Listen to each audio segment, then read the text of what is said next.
Hello,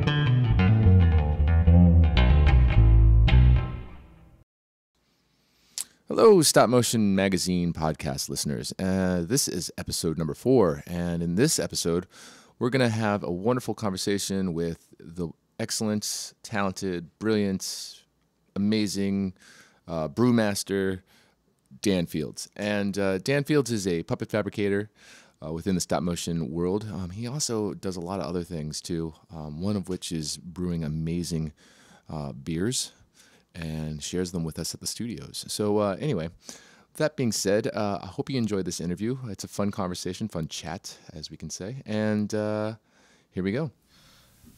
All right, so we are having a new podcast here, and I'm sitting across from Dan Fields. Hi. And Dan, you've been a puppet fabricator. I have. You've been a puppet fabricator for a number of years, right? Yeah. So I've been doing it for stop motion for about 15 years now. Oh, 15? Yeah. Damn. Close to it. Yeah. So, but you also have like a degree in puppeteering, Mm-hmm. and then you also now just got a degree in CG? computer animation, focusing on 3D modeling. Man, how do you juggle all that stuff in your head, at least? I mean, not well. Right on. Very cool. So, where did you get your start out? Where did you start out? My start in stop motion, I kind of fell into it. Like you said, I got a degree in puppetry. I started out actually as a puppeteer as a summer job when I was in high school, working for a marionette theater up in New Hampshire that was performing operas. Wow. So I started out puppeteering there, and then the director there had graduated from the University of Connecticut and told me about the program they had there where you could actually major in puppetry, and didn't really know what else I was going to do with my life. I thought about a music major too, which I actually started out as, and then after my first year there, I realized I wasn't going to cut it as a musician, and switched over to puppetry. I'm very sorry. So then I graduated with my degree in puppetry, and a friend of mine had been working on Celebrity Deathmatch, and she called me up. She was a friend from college, and she called me up and said, "Hey, we need some more hands in the shop here. Are you interested?" Nice. And I was. Oh, cool. Yeah. Very cool. Who was that person? Her name is Tracy. She's actually not working in the industry anymore. Oh.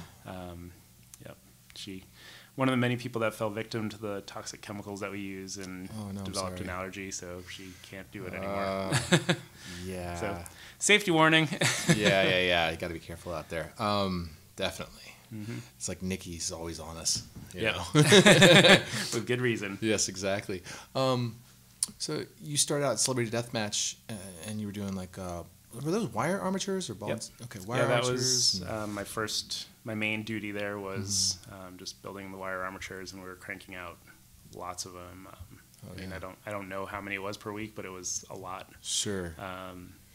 And then, that was sort of my foot in the door, and then, I kind of kept saying, hey, I want to learn this, I want to learn that, and so I learned how to run foam there, and learned how to make molds for stop motion puppets, which was different than what I had done before, and kind of managed to get my hands in all the areas there, and so that was really my boot camp in stop motion. Nice. Where did you go from after that? Did you go straight to another stop motion gig? I did actually. Right when they canceled that show, one of the guys that I was working with there was leaving to go work on a smaller show called I Spy, which was on the HBO Family Channel. Okay. And I don't know if anybody really saw it, but it was based on a series of books put out by Scholastic called I Spy. And so that was at a small studio up in Cold Spring, New York called Lunavox Productions. Oh, wow. There was the same studio that had done Prometheus and Bob. Oh, yes. Love that. Yeah. So this was kind of their next project after that. So I went up to there.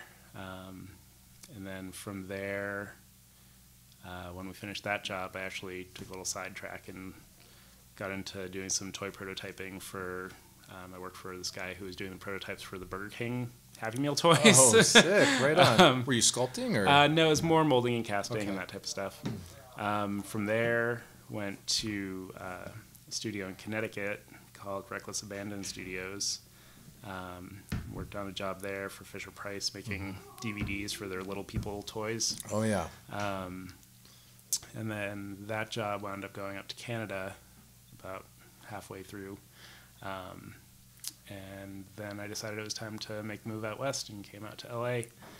And kind of as I was on the road coming out here, I got a phone call from someone saying that they were looking for people for Robot Chicken. Or no, actually it was from Oral. Oh, wow, okay. And so when I got out here, I kind of rolled right into that. Wow. And then was at Shadow for, I think it was like 5 years doing Oral and Robot Chicken. And wow, yeah. Very cool. I remember when I started there, you were in the puppet department. Yep. You were one of the only guys in the puppet department. Yeah, it's a little strange. Yeah. But I think it's kind of cool. I guess skill sets like doll making or clothing making tends to be looked at as a womanly thing in a lot of regards for an older kind of mindset. Sure. You know, not the newer mindset where it's like anybody can do it. So, yeah, it's interesting. A lot of people come into the puppet fabrication sort of from, seems half and half, like half people come in from more of like a creature effects like that side, and then others come in from like the costuming and it's more crafty kind of side. Yeah, it's a weird dynamic too, because you got like multiple skill sets going on. Many people, like some people are really good at molding and casting, and then others are really good at clothing, and then sometimes you get those puppets that are a little bit of both. Yeah, and it's interesting, you know. Yeah, I mean, when you're doing this stuff, you just can't stop learning. Like every new skill that you learn is going to be useful at some point, just because of the variety of needs that different productions are going to have. Well, also the toys, or not the toys, but the toys, of course, but the materials that you're using. They all vary so much, and of course some of them are extremely dangerous and some of them are inert. They don't do anything. Right. I've actually had arguments with people about latex. It's like latex actually has some toxic properties to it. You got to be careful with it. And they're like, no. Yeah, Peter Jackson did his own thing, you know. Right. No. That was like a couple of days doing puppets or something for him, you know. It wasn't every single day. Yeah. So, now, in your experience, as you've developed the knowledge and everything, has anything stuck out to you that has you've gained fascination towards? Because you're all over the place, really, with your skills and your abilities. So, is there any one specific area that you? I mean, because stop motion covers so many areas. Right. So, one specific area that you really enjoy? I don't know. I mean, within puppet making, even. You know. I'm not the best at it, but I really enjoy the sculpting. I really like that. I've seen your sculpts; they look good. Thanks. Yeah. And I really like mold making too. I feel like you can kind of just get into a zone and kind of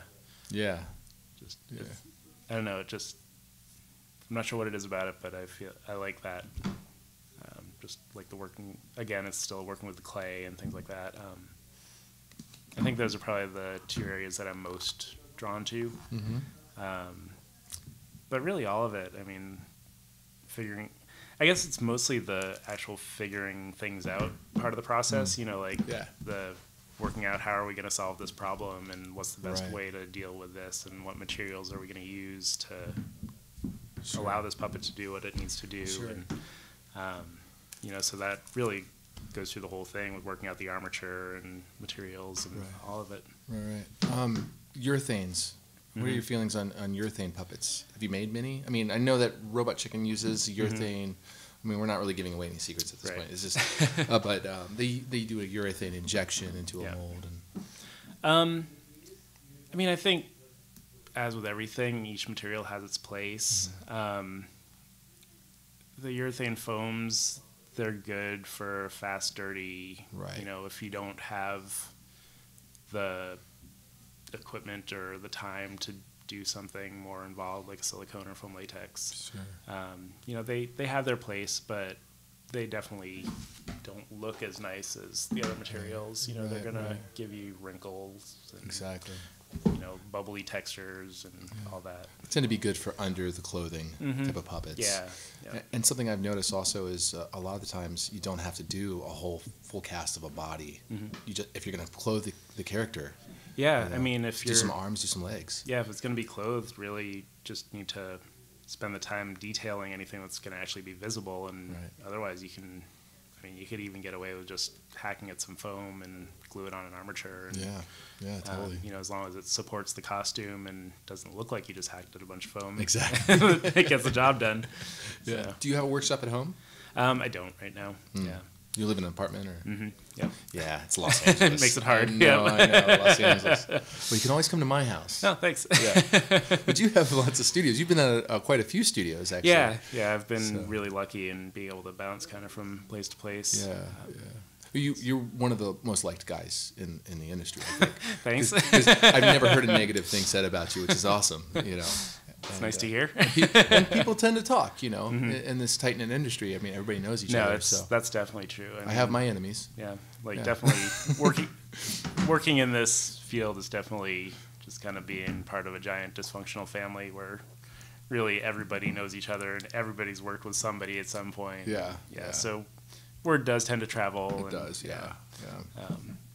But that's that's one of the things that I actually really enjoy about it is, it's really exciting getting on a new job and walking around and seeing all your old friends, that I love you that. either have or haven't seen recently. And, even on this job, it's like when they're bringing a new person through, it's like most of the time it's someone that we've all worked with before. So, right.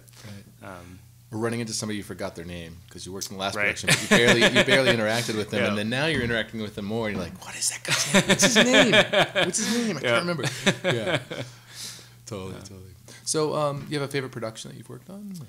I'm loving Tumble Leaf right now. Okay. I'm really enjoying it. I guess we could talk about this now. We just can't go too deep into the subject matter. Sure. But since it has been, I guess, announced by the time this gets released, Tumble Leaf is a good one. I mean, it's just the quality of what we're doing and the people on the crew. It's been a really enjoyable process.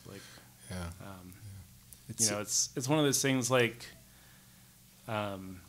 Not to downplay the other projects that I've worked on, but, a lot of those are, they have different parameters and it's tighter schedules and tighter budgets or whatever and things like that. And so you're not able to put the time and quality in that you might like to. Whereas on this, we've been able to really kind of focus and go kind of really high end. And that's something that I've been really eager to do when I've been working on all these kind of lower budget things, and it's like very evident. And like on this project, it's like we've really been allowed to shine and show what we are really capable of. So it's been really great. Yeah, I particularly like the detail. It's so detail oriented, which makes it really hard to work in post. Because in post, you have to clean up every little thing, and in the past, and I don't know if you remember the whole transition from 720 to, and I say 720, it's actually 480. But standard def to HD. Yeah, honestly, that's stuff that's totally out of my when the transition happened. The puppets, they had to pop. Or I popped the mic there, but anyway, the puppets had to go to a whole new level of detail, and on some shows they didn't. But the detail of the sets kind of, because you have all this more latitude, I guess. It really sticks out, and the cleanup was insane. So now. At this level, it's like a whole other thing. And then when productions go to 4K, which is, of course, on the horizon, when that happens, we're in trouble. Because every little detail, every little crack or cut in the puppet, it's going to show up. Yeah. Well, you might not have to worry about every single one. I will. That's your problem. That's my problem. That's on my end. Definitely. So, I personally really enjoy the interaction with everybody. I think that's a little bit of a kind of perk because there's so many personalities and stuff like that. But working on a production where you have some kind of creative input, what is that like compared to other productions where there's very stiff and you can't really be creative? It's great. I mean, to actually be able to look on a screen and say, hey, that's actually there because I came up with something or whatever, that's always a really good feeling. And to know that you're more than just a cog in a machine, and that you are actually having, even on those projects where you are a cog in the machine, obviously you're having an impact on what's seen on the screen, but, to actually feel like you actually had some real influence on what people are seeing is really exciting. Right. Openness and happy too. It's really interesting. There's a lot of productions too. You and I have both worked on that are very. The comedy is very negative, whereas this is probably one of the most positive productions I think I've ever worked on. Yeah, definitely. And it's cool to, like, I've only worked on one or two other kind of child, like kids programming things. And I'd say this is probably the most imaginative one, which is really cool. Really detailed. Like to be able to actually create an entire world from the ground up has been awesome. Yeah. Any fun materials you've kind of discovered on this production? I don't think there's any new materials that we've been working with, but just kind of some new techniques that we've picked up along the way. We had a really great armaturist, Patrick Zung, come in and help us, and he gave us a lot of tips and pointers along the way at the beginning that kind of gave us a giant leap forward. And that's been amazing. His sister made the prototypes, right? Or made the first run of the figs. They actually... he and his sister and their Zung Studios, company, they actually built all of the fig and maple bodies for us. Oh, brilliant! So, which was great because it kind of took a huge load off of our shoulders. I bet.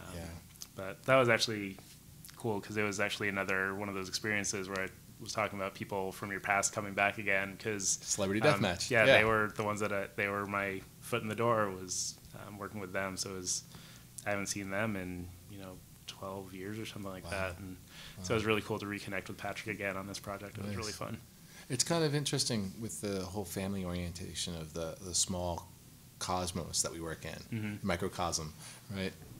There's people that come from Portland. There's people here that from England. There's people all over the world that kind of commingle with each other and work on different productions.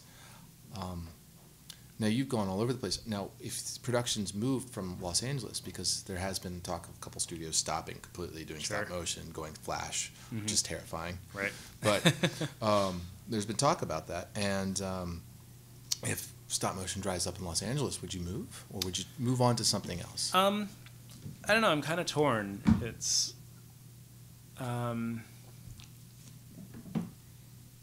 for me, I'm at a point in my life where I feel like I am trying to make that decision now on do I continue in stop motion or am I ready to shift gears to CG or CG or even maybe something totally different. Sure. It's a tricky thing with stop motion because it's definitely something that people do for the love of doing it. Right. And in my experience anyway, and I feel like I speak for a lot of people who are in the industry, it's like it's one of those things where there's just enough work to keep you going, but you can never really catch up like financially. You'll be poor the rest of your life. And so it's one of those things where there's enough to keep you going where it's not like, oh, there's no work, so I guess I better find something else, but also there's not enough steady work that you're ever going to really catch up or get ahead. So I'm kind of reaching the stage where I'm like, it might be time to start figuring how I can actually financially stabilize my life. Right, exactly. Well, I don't know if you ever go through that whole fun employment stage where you're praying to God that somebody calls you, but calls you for longer than one day. Right. One day of work messes up your whole unemployment. And you're like, please call me, please. Yep. And then when you get the phone call or get a friend calling you and you're like, oh, what's going on? Like, I just want to say hi. It kind of ruins your day. Like, oh, man. Right. Yeah. I've unfortunately done that to some friends, too. I've called them, hey, what's going on? Or butt dialed them or something, Or they're calling saying, hey, have you heard if there's any work out there? There's, and the sad tragedies, too, is there's people that you really want to bring on. You go, oh, I want this person to work on this production. But you can't because you have limited budget, limited resources for the production. Yeah. It always adds a damper to the day, Yeah. Anyway, off the negative. Sure. The positive. So you've studied so many different things. You also now you're making beer. Yes.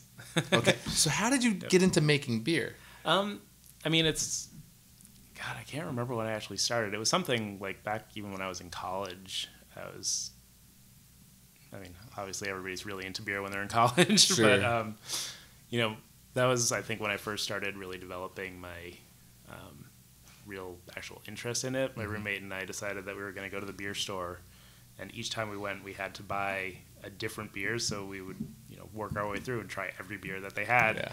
Yeah. And then,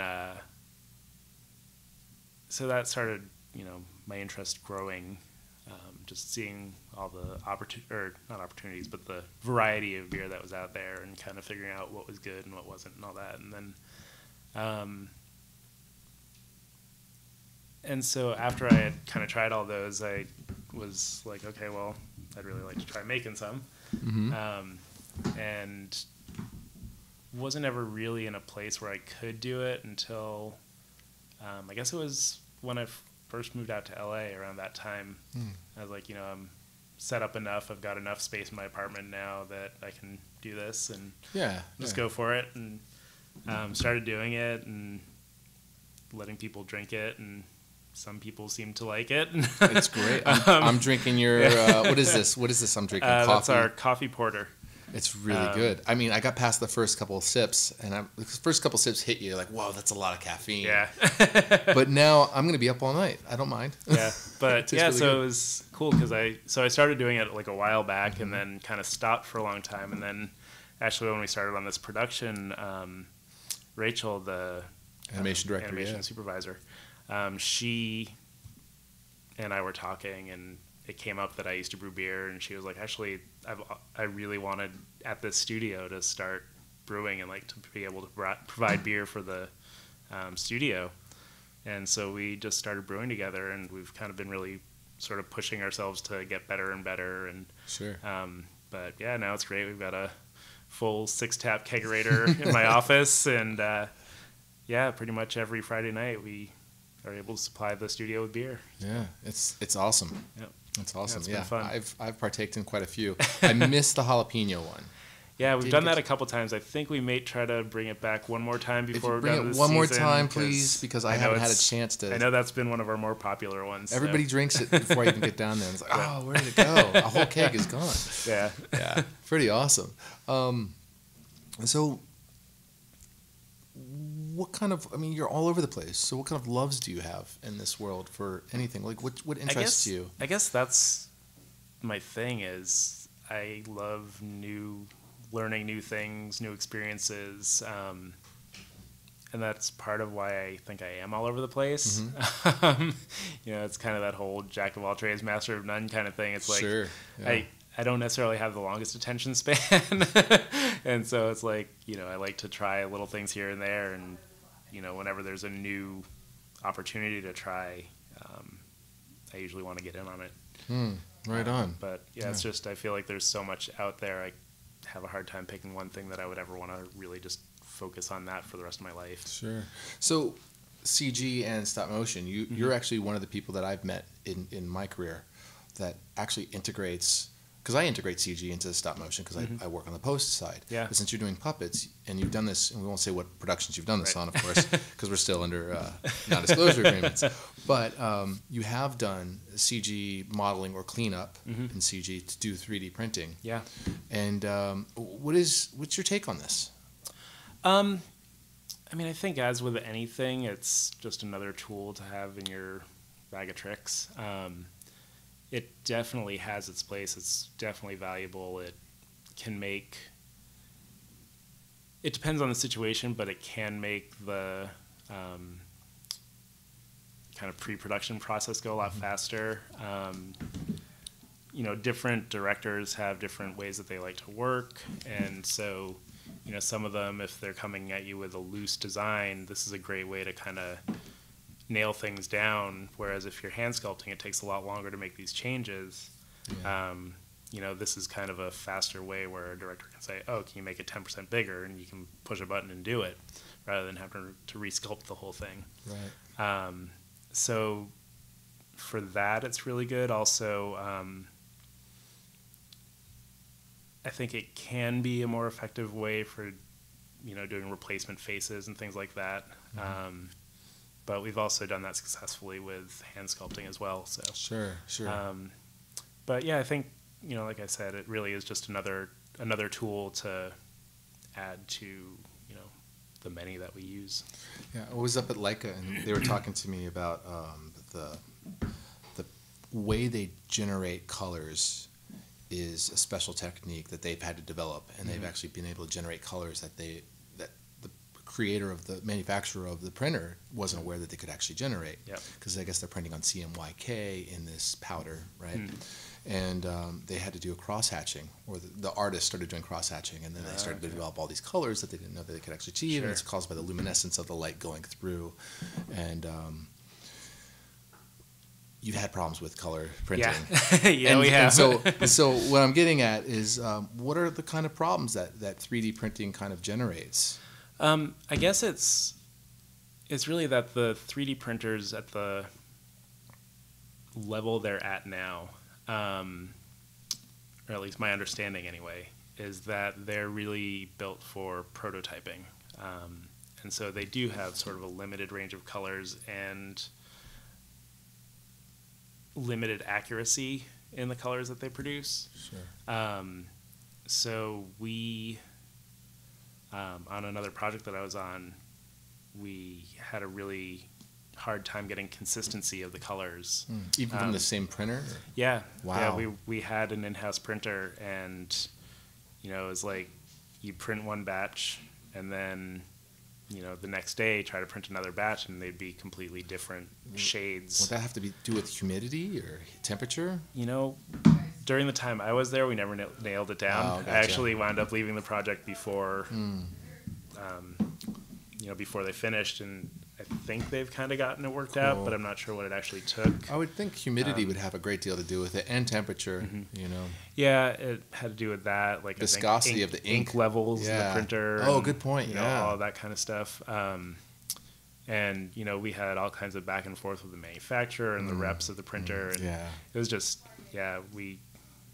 it felt like we were just banging our heads against the wall trying to work it out, and nothing seemed to fix it. It's funny that there's no there is trade secret, but there's no book that you can open up and go, this is how you do it. Well, and that was the thing was, we actually had spoke to a couple people from Leica as we were trying to work this out, and they were saying, you're trying to just jump in and do this, and we had 6 months of R&D before we even started production just to try to work this out. Yeah, I've talked to the same people. And it was just, we sort of got in a little over our heads, and, it was a project where maybe the budget didn't necessarily have the room that we needed in order to work all this stuff out. It was one of those things where you have to love stop motion to work at it. Exactly. Because literally you could just go collect unemployment and probably make the same amount of money at times. Right. So, work week. When you work different projects, and I do this sometimes. I'll work for 7 days straight, actually 14 days straight, and then I'll finally get 1 day off. Sure. And it's because of the love of the production. Yeah. With puppets, at the very beginning, you probably have to do that as well, right, to gear up for. Or are you guys pretty stable with your schedule? In most cases, we've been pretty stable. Every once in a while, there's like the rush project or the super ultra low budget where they're just like, we got to scramble and get this done. And for those projects, it really is a labor of love where you're just like, we'll do what we have to get this done. But generally, we've been pretty fortunate in not having to pull crazy hours. I mean, well, crazy hours as stop motion goes, Exactly. Like we'll still be doing our 50-hour work week, but that's about standard for us. So. Sure. What other, CG stuff, maybe? We can go to that. What other areas in CG that you've kind of looked at? Because there's lots of different areas. Sure. So. My primary focus was in modeling. Okay. My main reason for actually going back and getting the degree was so that I could start getting into some of the 3D printing and stuff. It really seemed like that's the direction that things are going for fabrication. Sure. But I've also been interested in rigging and texturing, which I guess are sort of the two closest related to modeling. Like it seems like most people that model also do at least one or the other. Yeah, they go hand in hand. Yeah. Your weight maps and stuff. Yeah, so I've kind of dabbled in both of those, but I wouldn't say I'm Okay. an expert in either one. Sure. Sure. With the modeling, what kind of model? Are you doing box modeling, or are you doing point to point? Or I do both Maya and ZBrush are the main programs I work in. So, sure. you know, do you prefer Maya, to model in ZBrush? my Want to let the dog in here? Yeah, let her in here. Come my, on, Molly. Come on. For anybody listening, we have a puppy in the room named Molly. It's all right, Alana. It's the studio dog. So she's kind of our mascot. One of many. Yeah. And she just stares at me. She's right next to me and stares at me endlessly. What is it? She's my third daughter. Yeah, for modeling, I think my personal preference as far as what I find most enjoyable is actually more the like polygonal modeling, like Maya, pulling points and working the mesh. Yeah, I like that too. So it's kind of like box modeling. So you create how many lines you have, how many points you have, and then you start tweaking that. Yeah. But I've been trying to force myself to do more ZBrush just because I know that is sort of the direction the industry's going, and it's really interesting. It's interesting, and it's a more natural way to work, I guess. But I once heard someone explain it that if you grew up playing with Legos, you'd prefer like the box modeling, and if you grew up making mud pies and things like that, then you'd prefer the ZBrush. Right. And I was definitely a Lego kid. Okay, I was definitely a Lego kid as well. Yeah. I love to sculpt naturally with my hands, but I've developed carpal tunnel in the thumb. Yeah. So I actually I'm very limited to how much hand sculpting I can actually do. So ZBrush is a great tool now. So it's just drawing at this point, sculpting virtually, but the modeling is different. Definitely different. Well, how are you dealing with loops? Like we have to do a loop for the mouth, a loop for the eyes, all that stuff. Right. And I mean, do you pre-do that in Maya? I've done Maya, both. And then bring it to ZBrush, or? I've done both. Sometimes I'll kind of lay out the mesh in Maya, bring that into ZBrush, and then makes a huge difference. Right. Yeah. And then sometimes I'll just start straight in ZBrush and then take it into another program called Topogun.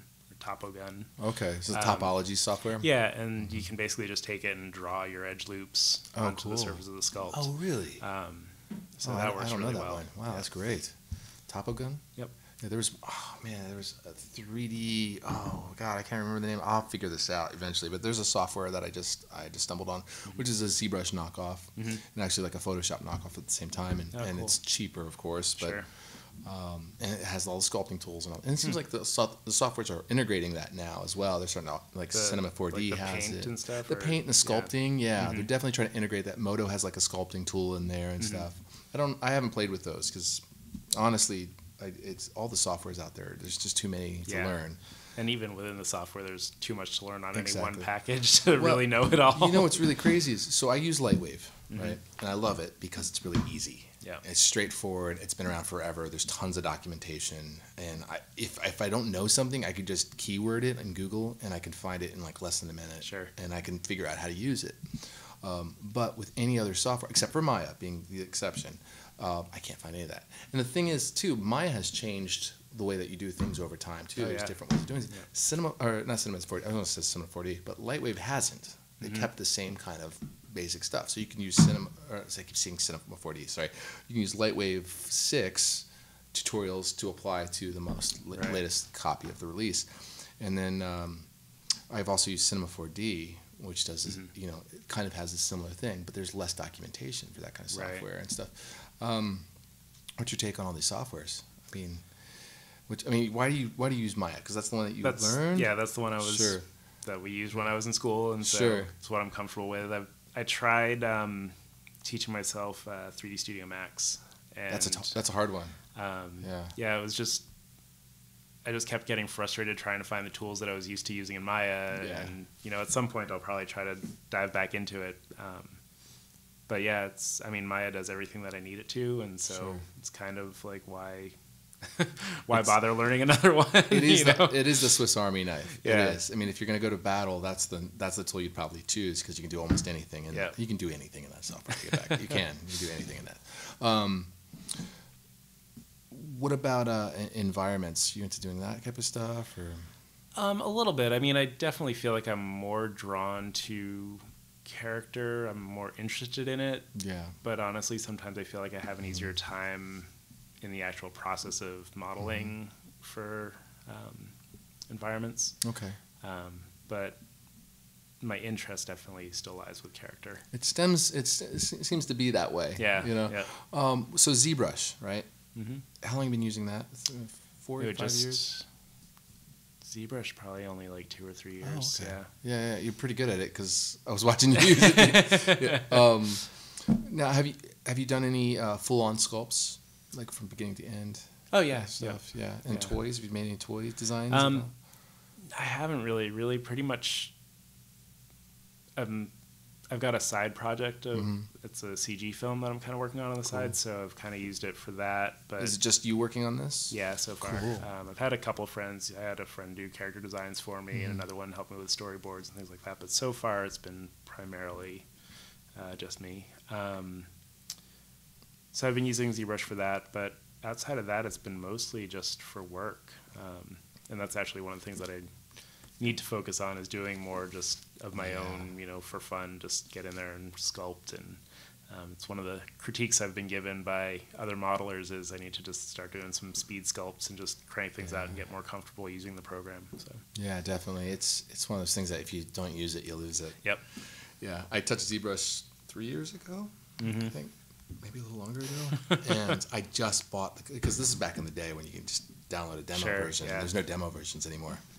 And then just recently I bought it, and I opened it up, and I really didn't know what I was doing anymore. I got the Z-Sphere up, and then I started sculpting on whatever, the Dynamesh, and I was like, I'm lost. Yep. Yeah. That's the other thing, too, is the software changes so fast that if you step away from it and you don't keep a hand in it, then you'll open it up, and it seems like a totally different program. Oh, yeah. And it is. Yeah. There's this whole new panel that comes down, and I don't remember the panel being there, and then the side, some of the side functions are the same. Sure. Like, okay, I can see where my brush is. I can see what I'm using, but yeah, really difficult. I personally want to get into the 3D side printing of CG stuff. Yeah. And apply it to stop motion. Yeah. But at the same time, I also want to make my own not stop motion, CG stuff. And then there's something to be said about hand-built stuff. Yeah. There's nothing like a beautiful sculpt or true, build-up puppet, that looks gorgeous. There's nothing like that. Yeah. So, any stop motion kind of puppets or puppets in general that kind of influenced your life? God, I mean, I think what really first gave me my interest in all of this wasn't stop motion, but it was actually I think one of my most influential movies growing up was actually like the Aliens movies. Oh, the Geiger? Yeah. Yeah. And cool. I guess I don't know how much of those were puppets and how much were costume. Oh, they were all puppets. Even the costumes were puppets. Even the costumes were. Yeah. But I'd say those, and then obviously like growing up with like the Muppets and stuff, like I freaking loved like Fraggle Rock and Muppet Show and all that stuff. Oh yeah. You're one of those kids that would sit there and just wait for it to come on. Oh, yeah. Yeah. I mean, I remember, I think when Fraggle Rock was first on, I think it was on HBO, and we didn't get it. We didn't have HBO, but when we went to my grandparents' house, they had it. And so I, was so excited I get to see Fraggle Rock when I went to my grandparents' house. Yeah, no, I understand. Totally. I totally do. That the years of the beta. The beta and the VHS, yeah. Maybe even been before that. I'm not sure. No, definitely the beta. Yeah, because okay. we had a beta when Fraggle Rock came out, and I recorded the first episode. So I was like, yes, I got them. Because we just got HBO, and I think we got HBO for like a month. Yeah. And it was like, oh, first episode of Fraggle Rock. Yeah. Right. Yeah. Long time ago. Yeah. Yeah. But yeah, so all of that stuff, and then, Dark Crystal and Labyrinth and all that stuff was huge. I've said it before in other podcasts, but I kind of watch Labyrinth at least once a week. It's not because of Jennifer Connelly, because she's like 13 and that's right. Weird. That's really weird. But actually, it's because of Hoggle. Yeah, the design on that guy is amazing. He's great, and I love Ludo too. Oh, Ludo's brilliant. Yeah, just that character. So cool. Yeah. All the what always fascinated me was the Lance Riders, the Lance Goblins, because it's one guy but wearing a whole suit, and he's operating the head at the same time as he's doing the lance. Yeah.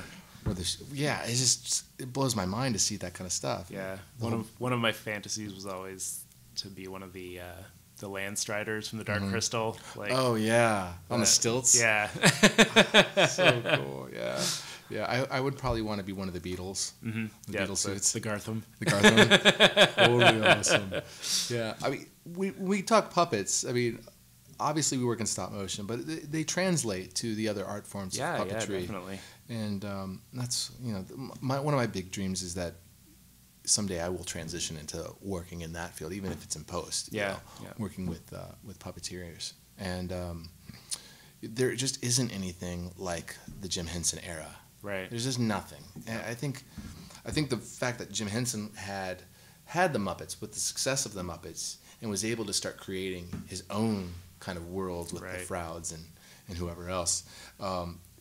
It kind of was freeing for him in a sense because he was able to step away from this otherworldly thing and start developing concept designs. Are there any artists that I might not be thinking of, or our listeners not be thinking of, that come to your mind that kind of influence you, kind of like a Jim Henson or Czechoslovakian or Russian? Or? Yeah, honestly, the whole Eastern European thing, like, to me it looks cool and stuff, but it's just never really done it for me. Yeah, sure. I don't know. I find it hard to relate to. What is a world away? Yeah. I'm trying to think. I mean, it's all the kind of big Hollywood guys, like the Rick Baker and Dan Winston and all that stuff. Those were, I think, my bigger influences. For a long time, I actually thought that I would actually go into being a makeup artist rather than puppeteer or something like that. I think a lot of us thought that as well. Yeah. And so I think that was more the stuff that I was interested in, more the creatures and monsters and that kind of stuff. Yeah, totally. Do you make those style puppets nowadays for fun or every once in a while? I know it's a lot of work to do those type honestly, of things. It takes money too. Honestly, most of the time I don't even do a whole lot outside of work. You go home and you crash, right? Yeah. Usually when I get out of work, it's to do something not work related. Really related. Yes. Like I said, I do have the side project thing going on, but it's CG, so it's kind of a different. And a friend of mine and I are working on some scripts and stuff like that. So it's like I've got other little side things going on, but as far as going home and making puppets and things like that, I get a little bit fried on it at work, so to go home and then do it at home too, I think might be a little too much. Yeah, no, I feel you. I've had this conversation with animators as well, because they have these huge projects that they've developed while they were on fun employment or before they got into a gig, and they developed this huge project, building puppets, doing the whole thing. Mm-hmm. And I go, have you animated anything in this lately? And they go, no, I've been working on this show for, not this particular show, but another show for 3 months, and I don't even want to look at a puppet when I get home. Yep. And I think we need to all kind of have interchangeable, let the animators build the puppets and then the puppet builders can animate and, do some kind of exchange program or something like that it to helps get these projects done. Yeah, it helps for like a decompression as well, because if you're thinking about everything at once, that's the one thing about collaborating. Mm-hmm. It's hard to do everything. Yeah. I mean, your mind's on one specific task, and then to move on to the next task, you might still be thinking about the task that you've just completed. Right. Like, did I do that properly?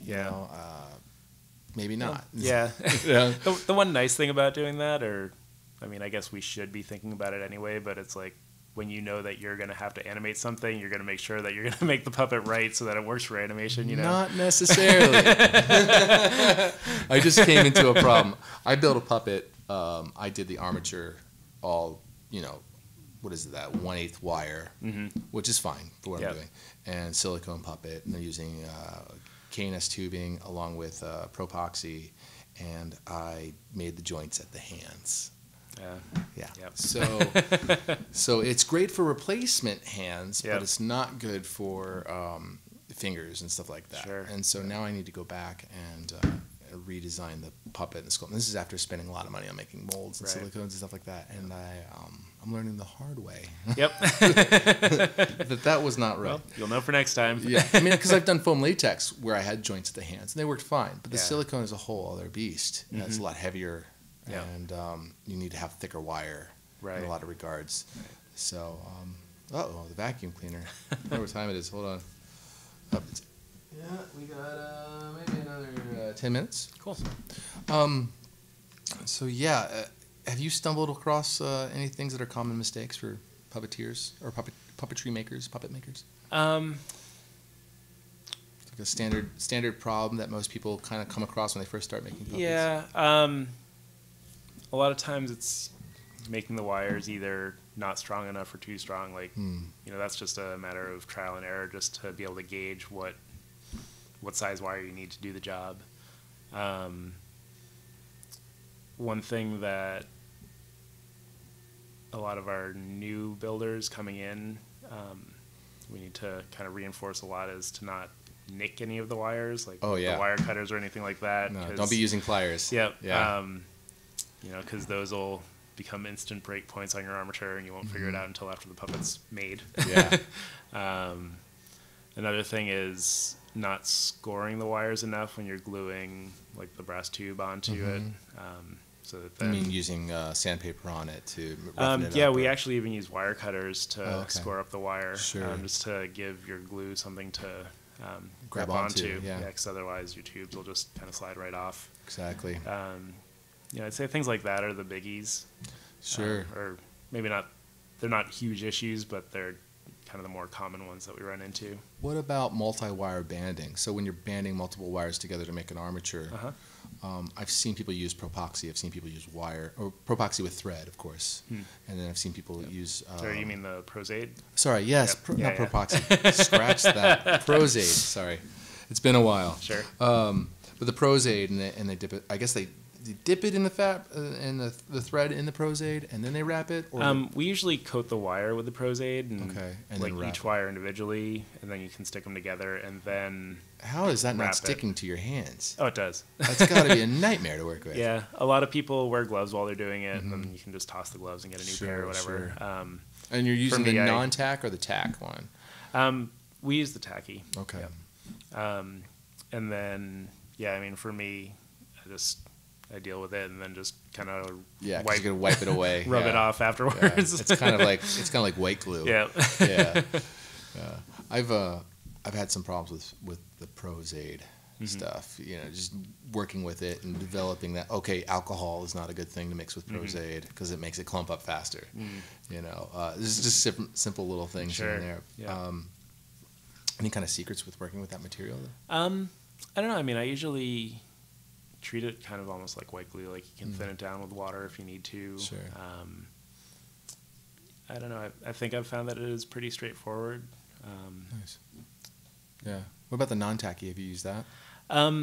Experimented with a little, but mainly just for paint. That's what I would assume. Making the packs paint. And I don't know. I found that it is still a little bit tacky. Oh, it is? Okay. Yeah. But you can use probably a little less powder when you're powdering the puppet at the end. Yeah, and actually what I've started doing is for your final layer, once you've kind of done most of your paint with the packs, you can actually go and paint a layer of, or a coat of just straight acrylic over top of that, and it seems to hold up okay. Really? Yeah, because it's thin enough. And then you don't have the stickiness, and you don't have to worry about powdering and all that. Yeah, very cool.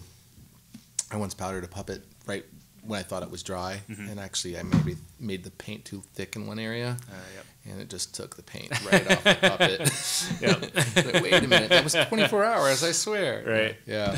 Airbrushing. Do you do much airbrushing of the puppets when you work on that? I personally don't have a ton of airbrush experience. Sure. Honestly, I'd say it's hard. It's not easy. Painting is probably my weakest area when it comes to fabrication. Sure. So I'm usually lucky enough to be working with people who are better at it than I am. Well, it's nothing to be ashamed of because it's really hard to do. Yeah. But I love the look of airbrush, and I think it adds a lot more depth to the paint job. Yeah, totally. Yeah. Cool. Foam latex. When you're painting that, you're painting packs. But when you're painting silicone, you're painting using silicone thin paint, right?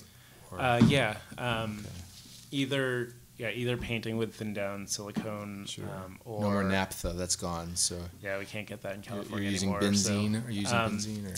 We actually, right now, on this project, we're not even painting with the silicone. Oh wow.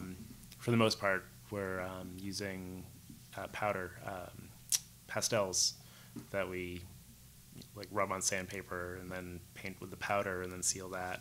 Oh wow! What are you sealing it with? A silicone spray of some sort? Just with more of the clear silicone base. That's impressive. I've never heard of that. Yeah, and then there's also I think they're only for platinum silicones perhaps, but the Psycho paints. Oh yeah. And I think they might have been using some of that on some of the prop stuff for this show, but yeah. Cool. I've made paint with benzene and is it GI1000? No, Tensil gel. Yeah. Which I like Tensil versus Platsil. I don't like dragon skin. Yeah, me either. It's just too stiff, and I don't want to add a deadener to it. Right. But I found that Tensil gel tends to be a little bit squishier than Platsil gel, so I actually can cast the whole puppet in one go instead of having to do a layer and then whatever else. Are there any kind of materials that you like to use within the puppet making? As far as is there a silicone that you prefer? Yeah, I think most of the time, what we wind up using is the GI 1110, which is a tin cure. Sure, that's a great one. Yeah, and it's got like a Shore 10, which is a nice density for puppets. I've heard that from other people. Yeah. Yeah, and given the choice, I'd always rather use a tin cure just because you don't have the inhibition issues that you run into with platinum. Exactly. Yeah. Plus, it's a little bit cheaper and just generally friendlier to work with. Sure. So yeah, that's sort of the go-to that we've been using. Cool. And then for the foam latex, we've been using the Monster Makers foam. Right on. How is that one? Do you enjoy it? How is it? It's nice. We're using the cells are decent. They don't. Yeah, they're pretty consistent. Cool. And it's pretty stable and yeah. That's cool. It's been nice. We've also used the GM in the past. And GM's changed ownership, so and the ingredients kind of got funky there for a second, so kind of weird. Yeah, I think that was when we actually made the switch to starting to use Monster Makers more often. Sure, makes sense. Yeah.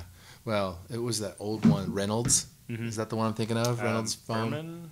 There's Berman, but before Berman there was Reynolds, I believe. Reynolds was the old stuff. I don't think I even knew about their foam.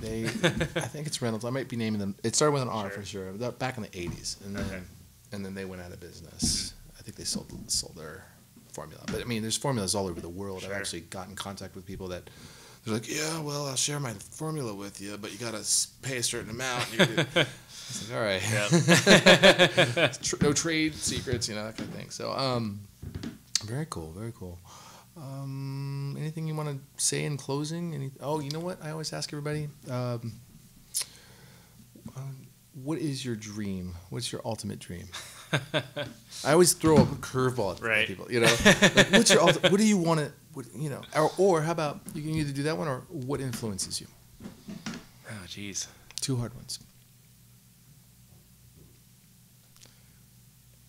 I think the dream one is tricky just because, as I was saying before, I have so many interests that I have just as many dreams as I do interests. Totally. As far as what influences me, I think when I see, it's usually if I've seen a film or something where it really is a completely immersive world. Like I'm really drawn to kind of the fantasy stuff, and when someone's able to create a truly believable world that I get drawn into, that kind of inspires me to want to be able to do that myself. I think at the moment, one of the more, not that current, but one of the more current films that I'm still really kind of inspired by is Pan's Labyrinth. Oh, yeah. It's not a real world, but it's just, it draws you in and it seems so real. Films like that really inspire me. And the question is, was she dreaming? Was she hallucinating the whole time, or was it real? Yep. It's a pretty brutal movie. Yeah. Yeah, puppetry in that is amazing as well. Yeah, all of it, the design, everything, just beautiful. Totally. Awesome. Yeah. Dan Fields, thank you, sir. Yeah, thank you. Have a good one. This is great. So this concludes our podcast for episode number 4. We hope you enjoyed this. It's awesome to actually be able to share these moments, these rare moments actually, with you people. And yeah, life is good, man, when you hang out with good people. So let's get back together again soon. Check out for the next podcast. My name is John Akuma, executive editor of Stop Motion Magazine. Please go to stopmotionmagazine.com and download our free PDF magazines and check out the local, latest, greatest, worldwide, whatever news going on in the stop motion world. And with that, have a good one. Peace.